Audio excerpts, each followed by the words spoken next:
Hi, budget friends. If your budget feels like guesswork every single month, let's fix that. Today, we're building a budget in Excel using your real spending averages so you can plan with confidence, spot trends, and stay flexible without the stress. And the best part is I've included a free template so you can follow along or start from scratch. This budget is designed to take the mystery out of planning. It helps you track your true spending patterns, forecast future months with real numbers, and even catch seasonal changes like bigger grocery bills around the holidays or higher utilities in the winter. By the end, you'll have a smarter budget that grows with you over time. Let's start with your spending history. If you've already been tracking your budget in Excel, that's great. Create a new sheet and pull in at least 3 to 6 months of past spending. You'll want just 3 simple columns. Those would be date, category, and amount. That's it. Here's a bonus tip. If you download your transactions from your bank as a CSV or Excel file, just copy and paste your data into this new spreadsheet. You can clean up extra columns like transaction IDs, so you're just left with these 3 columns. Here's another tip. Keep your categories consistent. For example, always call it dining out instead of sometimes restaurants and sometimes eating out. You can even set up a drop-down list in Excel using data validation to avoid typos. Just highlight the category column, go to Data, Data Validation, List, and type in your categories. This way, no typos will sneak in. Here's a quick example. Let's say you're looking at grocery spending over 3 months, like January groceries were $420, February $390, and March $450. When you average those, you'll know your true grocery spending isn't $300 or $500. It's closer to $420 a month. That's the kind of clarity you'll get across your whole budget. Now let's use formulas to do the heavy lifting. The one I recommend most is AVERAGEIFS. It's simple but powerful. For example, say you want your average grocery spending, you would use this formula. This formula says take the average of amounts in column C, but only when the category in column B is groceries.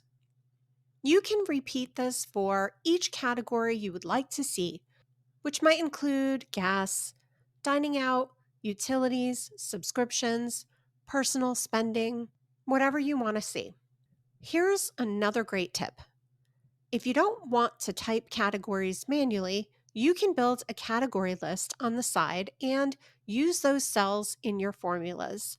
That way, if you ever rename a category, your averages update automatically. Before we move on, let's take a quick look at the difference between average formulas. When using average, it will take the whole range, no questions asked. It doesn't care about category or month, just the straight up average of everything with no conditions. With AVERAGEIF, you get the averages based on one condition. So I can tell Excel to only average the numbers in the amount column when the category is groceries. Now I see my true grocery spending average across these 3 months. And finally, for AVERAGEIFs, this lets you get really specific by allowing multiple conditions. Let's add a month column and some more amounts to see this formula in action.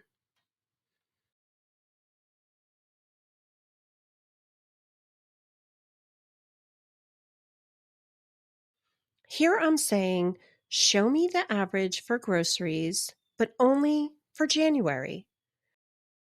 This is powerful for spotting seasonal patterns like winter utilities or summer travel. When using averages in your budget, be on the lookout for seasonal trends. As an example, you might notice utilities are higher in the winter.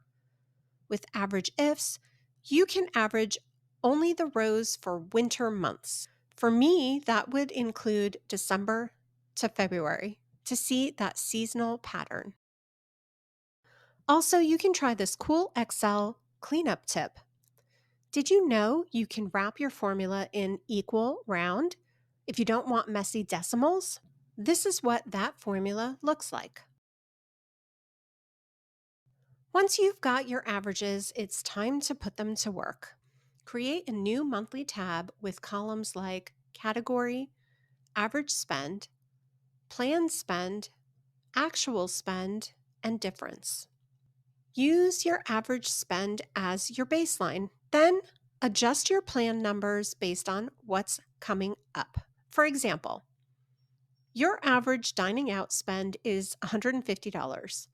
But if you know you've got family visiting next month, you might bump your planned number up to $200.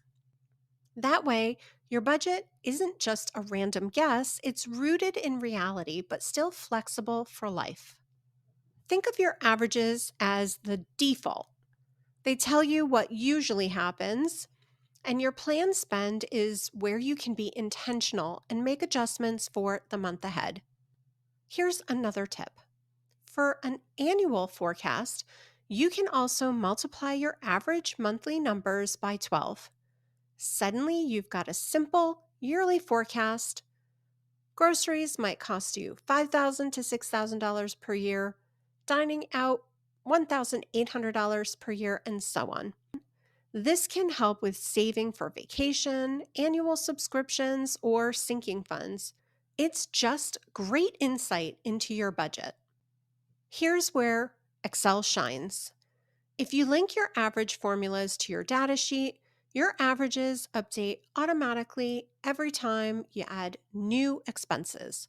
So if April rolls around and your grocery bill is higher because of the Easter holiday, that number becomes part of your data and shifts the average. Here are two small upgrades I recommend. Number one, use Excel tables. Highlight your data and press Ctrl+T or use the toolbar.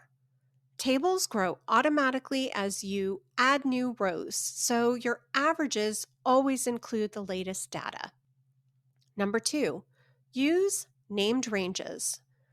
Instead of writing C2 to C100 in your formula, you can name that column and your formula becomes simple.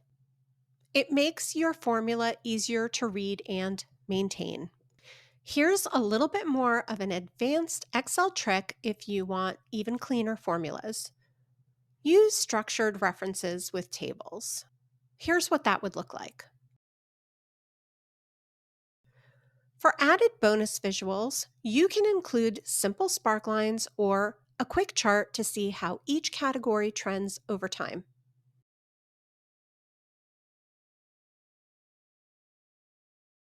Personally, I like to keep my budgets simple to read and uncluttered by only using conditional formatting to highlight overspending in red. Here's why budgeting with averages works. Most people either guess their budget categories or just copy last month's numbers forward. But when you base your budget on actual averages using data that's personal and real, that means fewer surprises throughout the year, more consistency, and way less guilt if you go a little over 1 month. Also, your data gets smarter the longer you track it. At 3 months, you'll get a decent idea of your spending trends. At 12 months, you'll start to see seasonal patterns and true yearly averages. That's when this budget becomes really powerful. Here's another benefit to budgeting with averages. This approach reduces stress because you're not guessing.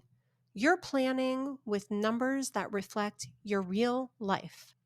I hope you learned something new, and I hope you give budgeting with averages a try. If this helped you, let me know by hitting like or leaving a comment. You can also grab my free budgeting spreadsheet with a built in average tracker on Ko-Fi. I'll link it below. If you want to go deeper, make sure you hit subscribe because in an upcoming video, we'll explore another budgeting style so you can find the one that fits you best. I also have advanced budget spreadsheets on Etsy that include features like this and more. If you're ready to take your planning to the next level, go ahead and check out my Etsy shop. Thanks for watching. Bye.